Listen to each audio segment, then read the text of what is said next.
First off, what is the Jadam wetting agent? Is it a pesticide? Is it a fungicide? Is it just a wetting agent that you use to help break surface tension for other products? What is it exactly? Well, the process is, if you've ever made soap before, or just regular soap, it's Never. much similar to making regular soap. You make a water lye solution, which is potassium hydroxide. What's a worst case scenario if you spray a little too much on? What's a worst case scenario you might see in the plants? The plants might droop down a little bit, like they've been overwatered.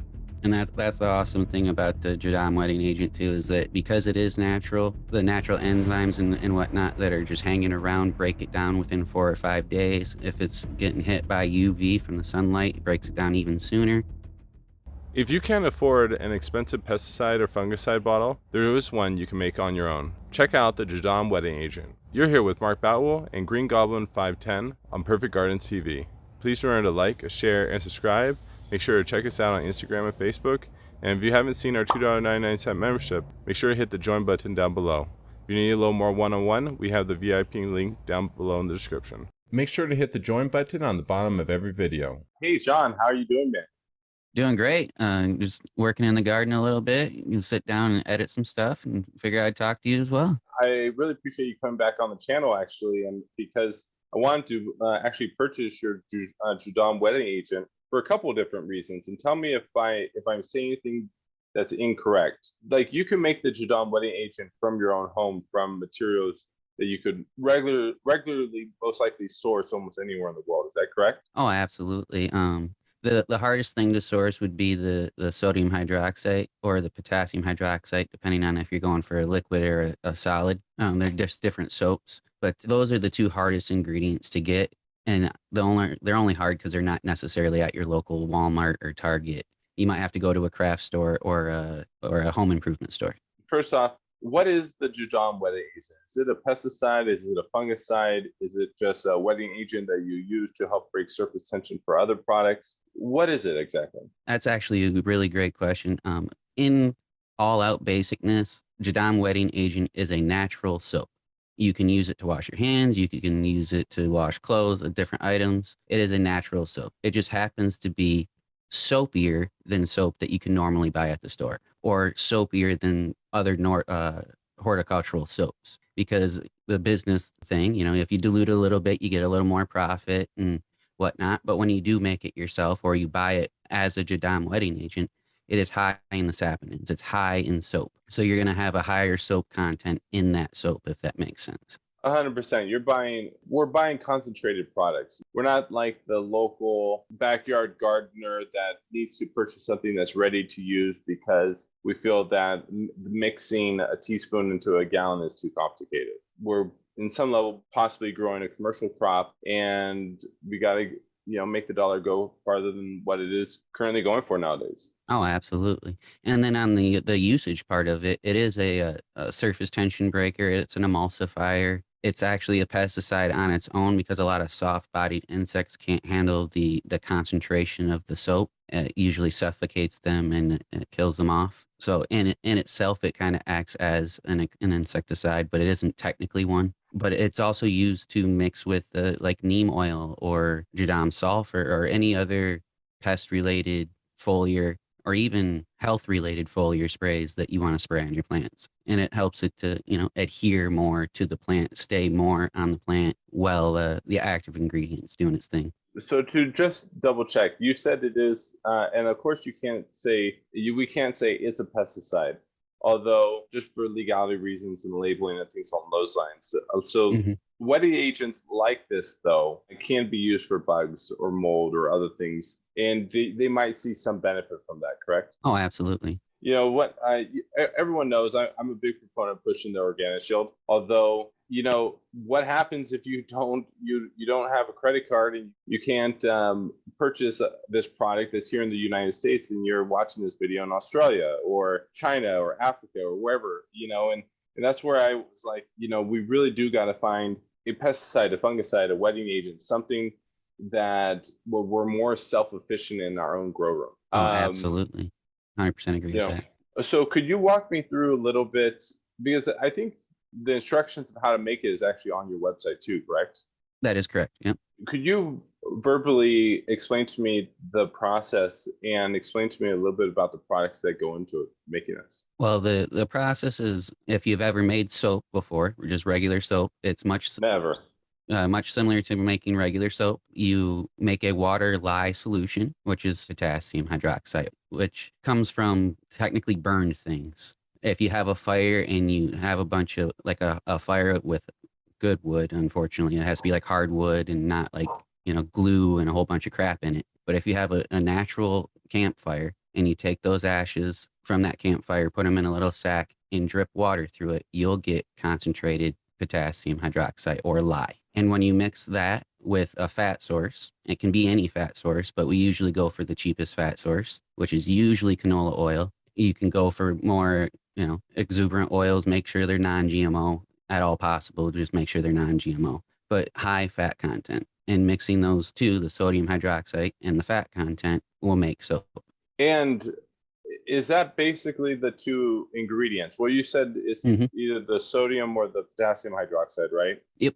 And in my mind, I would probably prefer the potassium hydroxide over the sodium hydroxide, if possible, just in my own thought process. Do you agree with that or disagree with that? It kind of depends on what you're going for. If you're going for more of a solid product, you can go for the potassium hydroxide, and that'd make more like a bar soap, in which you'd have to like shave a piece off of it and then put it in your container and let it melt down a little bit first to be able to use it as a wetting agent or emulsifier. Oh, interesting. You'd have to like rehydrate it a little bit. And then the one with the potassium is more of a liquid gel substance, which mixes very readily with water and other things. Could you tell me those two one more time? It's the chemical names? Potassium hydroxide and sodium hydroxide. And they're just two different forms of lye. And maybe I misspoke. I meant the potassium hydroxide is the one in my mind that would, if you could find it, it would probably be that one I would recommend versus the sodium hydroxide. Maybe I said that already. But you said if you use the sodium hydroxide, it would come out more as a solid. And if you, very interesting.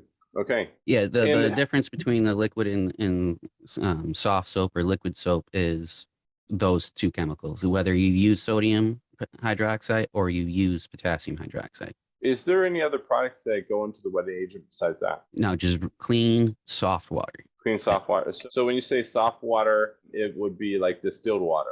Distilled water or RO water, something that's really devoid of minerals. Okay. And that's basically everything in this product. Water, canola oil, and lye. 3 ingredients. And usually those 3 ingredients can actually be made directly on the farm. If you have a full farm, when you got animals and, the whole permaculture setup per se, you can make this without even leaving your farm. And so this 16 ounce jar will end up making 16 gallons of ready to use mix. Mm-hmm.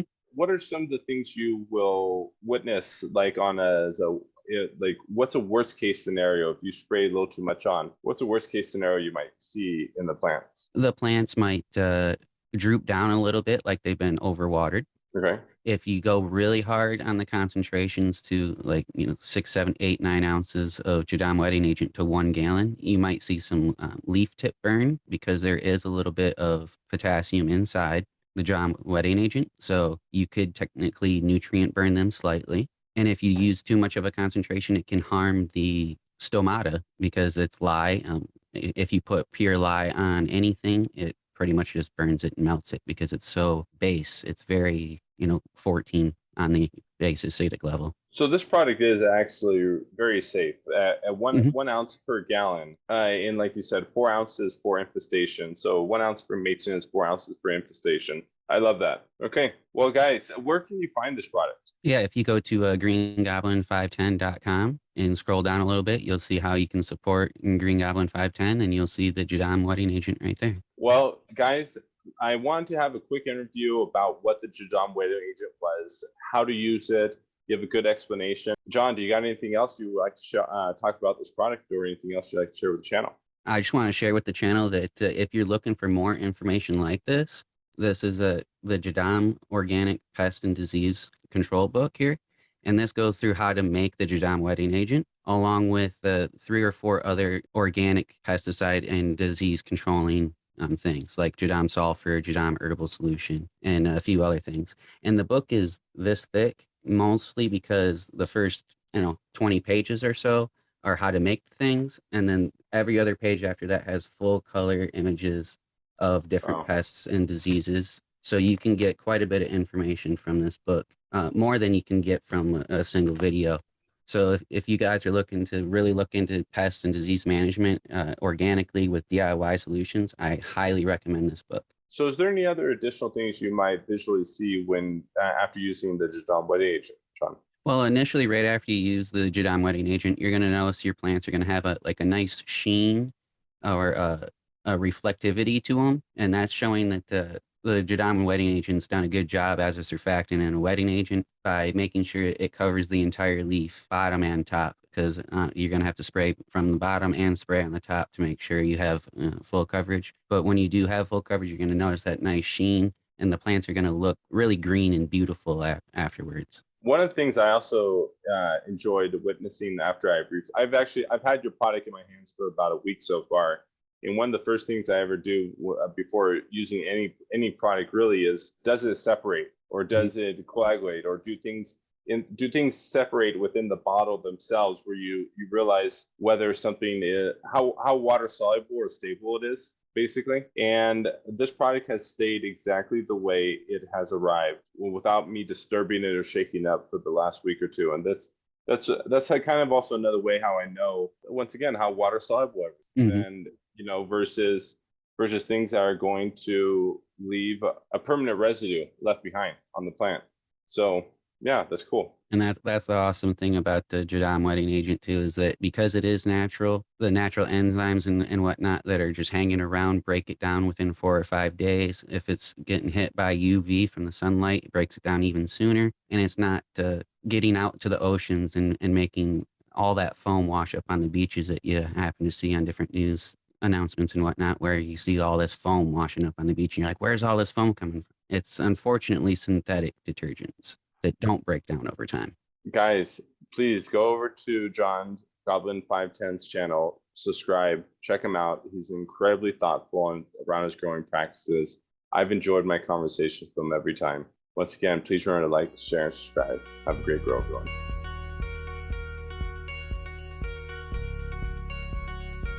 What is it all about? Sure, absolutely. The Lost Coast Plant Therapy is, I believe they're based in California, and I know they have a pretty big market share in some places. Essentially, we'll go over the ingredients first, and then we'll go through the instructions and go a little bit about it. It is another one of the ones that has oils.